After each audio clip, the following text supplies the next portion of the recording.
A warm welcome. You're tuned into Eye on Africa. I'm Rochelle Ferguson-Bouyahi. These are the top stories on the continent. The French President Emmanuel Macron visits Mali on his first official trip outside Europe since taking power. Meeting with his Malian counterpart Ibrahim Boubacar Keita, Macron vowed to be uncompromising in the face of terror. The UN warns that some 1.4 million children in Somalia are projected to be acutely malnourished this year and says there are few facilities in the country equipped to deal with the situation. And the 16th edition of the Mawazine World Music Festival is underway in Rabat, Morocco. Grammy-winning artist Lauryn and Ivory Coast reggae legend Alpha Blondy are among those to grace the stage. But first to our top story. France's newly elected President Emmanuel Macron has promised to step up the fight against Islamist terror in Mali on his first official visit outside of Europe. Well, earlier today, Macron met with his Malian counterpart, Ibrahim Boubacar Keita, as well as soldiers in the troubled northern town of Gao. Now, Gao is home to France's largest foreign base, with some 1,600 French troops stationed there. This as part of the counter-terror operation Barkhane. Well, here's President Keita speaking to France 24 after his talks with President Macron. Very good talk, very good meeting. President Macron was courteous and extremely knowledgeable on these issues. There's no need to draw comparisons, as President Macron said himself. We're going to follow in the steps of President Hollande and what he started in 2013. President Keita speaking to our correspondent France 24. James Andre, meanwhile, is in Gao. He tells us that Macron's visit is about reaffirming his commitment to fighting terror. Emmanuel Macron had chosen Gao in order to show his total determination as to solving the terrorism problem here in Sahel. But that is going to be a very difficult task. He could actually witness that with his own eyes. Indeed, the men here are working in very difficult, strenuous conditions. The area to secure is huge, 3,500 kilometers, the size of Europe, and only 4,000 soldiers. We've been talking to some people here, and they were telling us that if they do not control the whole area, they can go where they want, when they want, and actually strike. So indeed, that means there are no safe havens for terrorists in this area, thanks to the Barkhane force and also the UN forces. Now, the next step, and this was what Emmanuel Macron also came to say, is that he needs cooperation from the countries of the region who have formed what they called the G5, and that they will be working together to take sovereignty, to retake control of this own area without help from foreign countries. Now, Ibrahim Boubacar Keita, the president of Mali, announced that he will be holding a summit of the G5 in the weeks to come, and Emmanuel Macron has promised he would attend in person. Well, for more on Macron's visit to Mali, Paul Melly is an associate fellow at Chatham House in London. A short time ago, I asked him what other challenges President Macron is likely to face. There are really two beyond the military dimension. One, which is critical, is to make the peace process work. In northern Mali, they've recently created 5 regional councils, and they've appointed figures from some of the armed groups involved in the conflict, the non-terrorist groups, the political armed groups, to those councils. But they've actually got to make them functional and get them working, delivering services, helping oversee basic administration so that life gets better, and also convince the people in the leadership of the armed groups that it's worth staying in the peace process. That's really critical.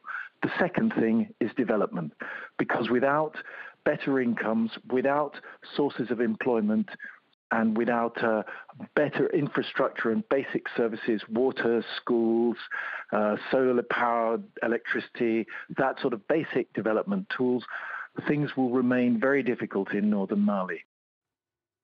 In other news on the continent, Sudan's President Omar al-Bashir will not be in attendance at an Islamic summit in Saudi Arabia this weekend, where President Trump is the guest of honour.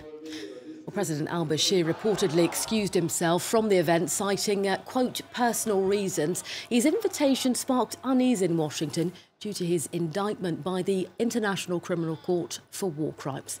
Well, meanwhile, more than 50 Muslim leaders are expected to attend the summit in Riyadh.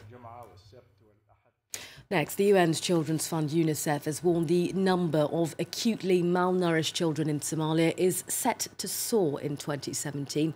It comes as 2 million people in the Horn of Africa nation face starvation. Across Somalia, few facilities are equipped to treat the malnourished children.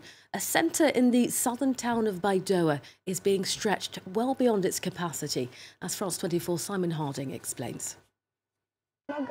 One of the few centres in Somalia able to treat acutely malnourished children. This hospital in Baidoa has seen its patients double in recent weeks.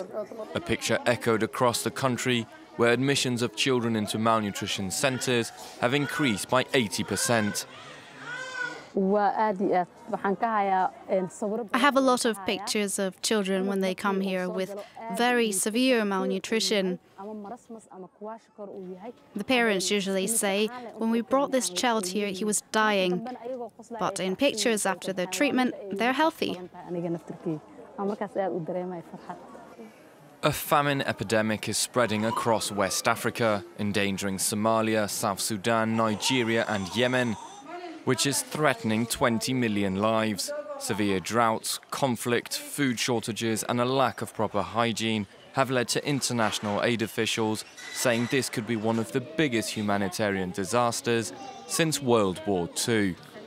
The main drivers of this food insecurity in Yemen, Somalia, South Sudan and the Lake Chad, the northeast of Nigeria, is clearly protracted conflict and systematic lack of respect for international humanitarian law, which makes matters clearly worse. Experts say that come July, half of Somalia's population will be in dire need of aid.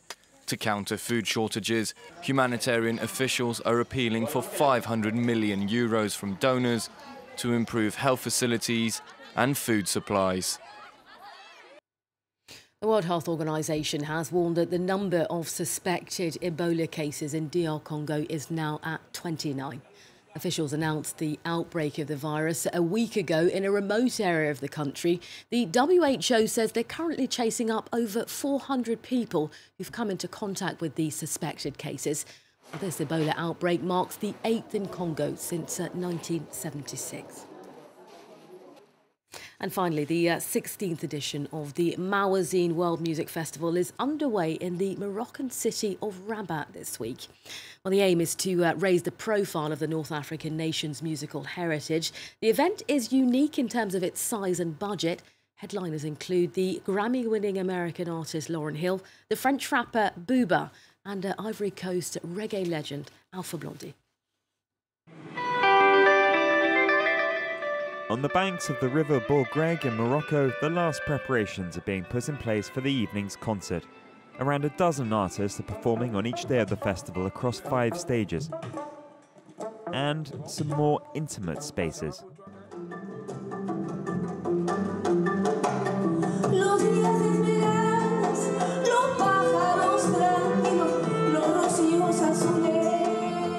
This is the second concert Peruvian diva and former culture minister Susana Baca has performed in Mawazine.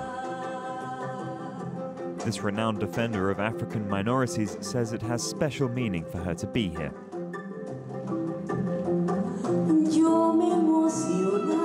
It's very symbolic and very important to me because of the music I make. Its origins are here. African polyrhythms are present in my music. We felt them strongly this evening, and that's why coming to Africa, to Morocco, to Rabat, the Mawazine Festival, is such an opportunity. I'm so happy. Estoy muy agradecida. From established Middle Eastern stars to new talents on the sub-Saharan scene, the Mawazine Festival brings together a broad range of influences. To bring together people like MHD, Aznavour, Alpha and people like me on one stage shows an attitude of openness. The more that African music is presented in all its diversity and plurality, the more we can be proud.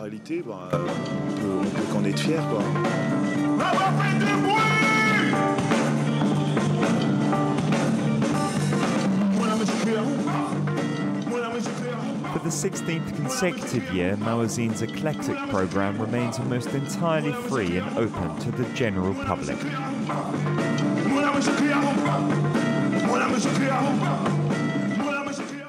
You are up to date with the top stories on the continent. Up next here on France 24, International Headlines.